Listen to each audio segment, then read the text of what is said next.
नमस्कार शेतकरी बांधवांनो, आज आमचा सांगलीमध्ये इथे मोठा पेरू मार्गदर्शक शिबिर चालू आहे आणि हे चालू असताना महत्वाचा असं मिलीबगचा विषय असतो पेरूमध्ये आणि मिलीबग कसा कंट्रोल करायचा त्याचे खूप सगळे पर्याय आहेत.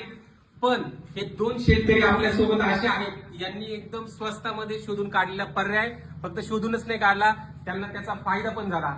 तर सर तुम्ही नक्की सांगा, आता हे दोघ जण जे आहेत दोघांचं पीक जे आहेत सर, आता हे स्वतः पेरूवरती वापरतात. सर तुमचं नाव सांगा आणि पेरूवरती तुम्ही वापरता, कसं वापरता ते सांगा. मी कुंडली गालदर, कोळे तालुका सांगोला.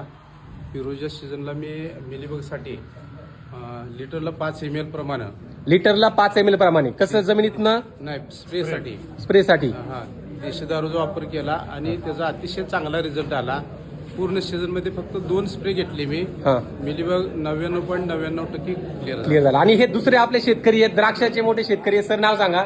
उत्सापरामो कोट्टली, मुक्काम पोस्ट बेळूर, तालुका जत, जिल्हा सांगली. सांगली, बरोबर. तुम्ही कशासाठी वापरता ते सांगा. द्राक्ष बागेत सर, द्राक्ष बागेसाठी तुमचं माल काढताना जर माल काढत असेल तर मिलीबग दिसलं तर आम्ही वापरलेलं. धन्यवाद तुमच्या दोघांचे, धन्यवाद. सगळ्यांना समजलं का?